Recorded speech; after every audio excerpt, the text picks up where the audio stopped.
احساس ہو رہا ہے جفائے حبیب کا، شاید بھٹک گئے ہیں رہے دوستی سے ہم۔ احساس ہو رہا ہے جفائے حبیب کا، شاید بھٹک گئے ہیں رہے دوستی سے ہم۔ ہم گمراہ ہوں تو ہم دوست پر اعتماد چھوڑ دیتے ہیں۔ جب کبھی اعتماد میں کمی محسوس کرو تو سمجھو کہ کوئی تم سے غلطی ہوگی۔ بہرحال آج کا انسان جب وہ کسی ذات پر اعتماد نہیں رکھتا، اس کو کسی فیض کا اعتماد نہیں ہوتا، تو یہ سمجھ لو کہ وہ اپنے آپ میں کہیں غلطی کر بیٹھے۔ اور سب سے انتہائی غلطی جو ہے نا، یہ گناہ ہے، سارے گناہ نہیں، وہ گناہ جس پر وہ ذات، تعلق دینے والی ذات ناراض ہو۔ ناراض ہو تو گناہ کیا ہے؟ آپ بات سمجھ رہے ہیں؟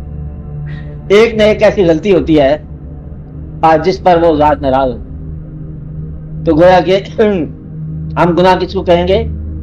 وہ چیز جو اسے ناراض کر دے۔ نیکی کسے کہیں گے؟ وہ چیز جو اسے خوش کر دے۔ اب یہ باطنگی کے داستان ہے، جان کی کوئی کہانی نہیں کہ یہ کرو گے تو مراد یہ فارمولہ ہے۔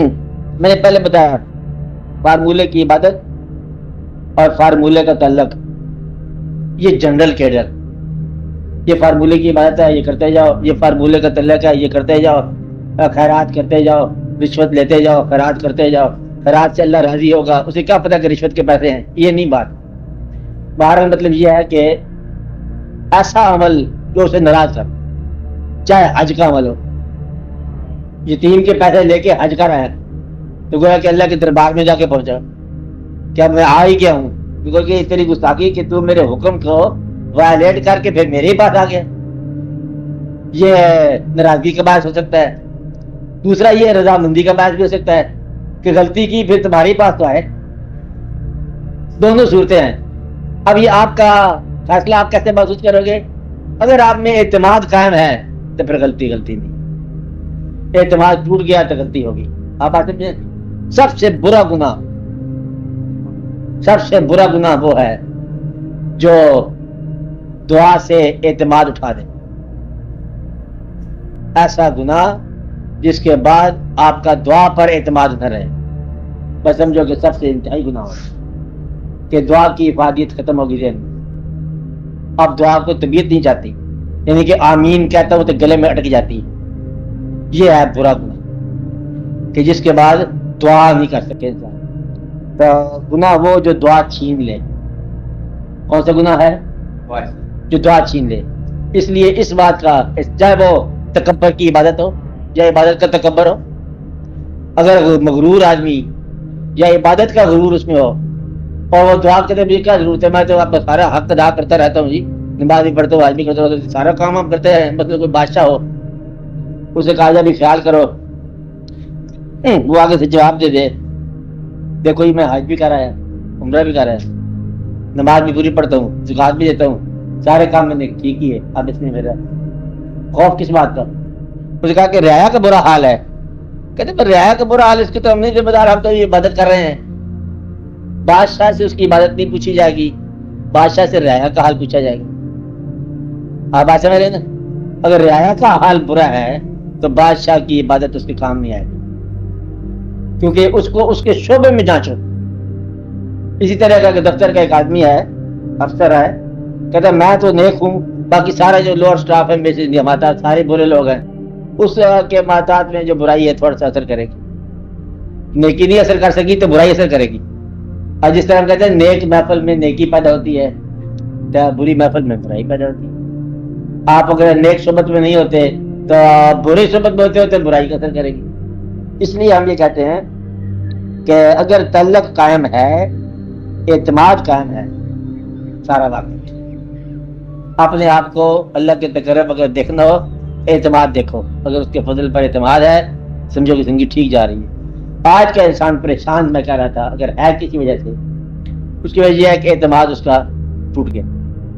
لیکن پھر کبھی غور کرے تو شاید کتنے ہی بزرگوں کے وسیلے سے وہ یہاں تک آیا۔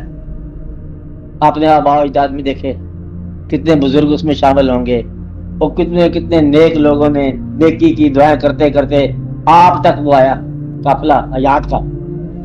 تو شاید اس وجہ سے آپ کی بخشش ہو جائے کہ آپ کے ماں باپ یہ دعا مانگتے آئے اللہ تعالیٰ سے کہ میری اولادوں پر رحم فرما، آپ اس اولاد کے حوالے سے تو آ گئے نا. یا عین ممکن ہے کہ آپ کی اولادوں میں کوئی یہ ہو کہ ہمارے بزرگوں اور ہمارے ماں باپ پر رحم ہو، جہاں کہیں ہیں. اس لیے اگر کوئی نیک اولاد ہی میں سے کچھ نیک ہو جائے تو ماں باپ کی تھوڑی بخشش ہو جاتی ہے، اور اگر اولاد گمراہ بھی ہو جائے تو ماں باپ کی نیکی اولاد کے کام آ سکتی ہے. اس لیے اس بات کا دھیان کرنا کہ آپ اکیلے نہیں ہو، آپ کے اوپر نگرانی کرنے والے بزرگوں کی روحیں ہیں، اور آنے والی اولادوں کی کوئی نیکی جو ہے نا وہ آپ کے کام آ سکتی ہے. اس لیے آپ کبھی مایوس نہ ہونا. بار بار اللہ نے یہی کہا مایوس نہ ہونا. تو گویا کہ ہر انسان ہر دوسرے انسان سے متعلق ہے. آپ بات سمجھ رہے ہیں؟ دنیا میں ہونے والا جرم شاید آپ کی ذمہ داری نکل آئے، دنیا میں کہیں ہونے والی نیکی شاید آپ کو ثواب مل جائے. نیکی کہیں ہو رہی ہے کہ اس دنیا کی آبادی میں نیکی ہو رہی ہے، شاید اس دنیا میں ہونے کا آپ کو بھی فائدہ ہو جائے. نیک اللہ تعالیٰ مطلب کسی پر راضی ہو جائے تو ارد گرد کے لوگوں پر رضامندی ہو جاتی ہے. نہیں بات سمجھے؟ اور دولہا ایک ہو تو برات ساری کھانا کھاتی ہے. مطلب یہ ہے کہ یہ کہانی ایسی ہے کہ اللہ تعالیٰ مہربانی فرمائے، ایسا بھی مہربانی. وہ ایک جگہ مطلب دادا صاحب آئے، کون بزرگ آئے پتنی آئے ہیں یہاں پر ہے، آج تک قرآن شریف پڑھے جا رہے ہیں. مقصد یہ ہے کہ اس کے دم سے آنے کے دم سے آج تک مطلب جو قافلے وہاں جاتے ہیں قرآن اور نیکی کی کہانی شروع ہوگی. کسی ایک کے دم سے بے شمار نفوس کو فائدہ ہو جاتا ہے. اس لیے کوئی پتہ نہیں ہے کہ کیا ہو جائے. جس طرح آپ یوں سمجھ لو کہ ایک آدمی شکستہ کشتی پہ بیٹھا ہوا رو رہا ہے، کیا پتہ مطلب کون سا سبب بن جائے دریا پار کرنے کا. ایک آدمی بڑا مطلب فخر میں بیٹھا ہے، کیا پتہ کون سی بجلی آشیانے پہ گر جائے.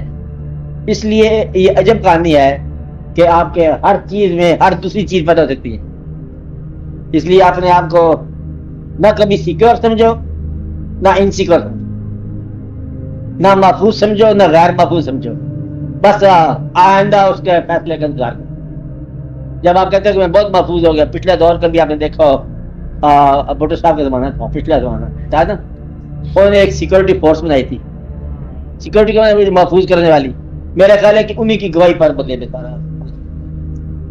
سیکورٹی نے انسیکیور کر دیا. آج نہیں، ہمیشہ سے کرتی آ رہی ہے. سیکورٹی ہمیشہ انسیکیور کرتی ہے. اس لیے آپ سیکورٹی کی پرواہ نہ کرو، آپ اس کے فضل کی طرف رجوع کرو. آپ بات سمجھے؟ آپ اکیلے نہیں ہو.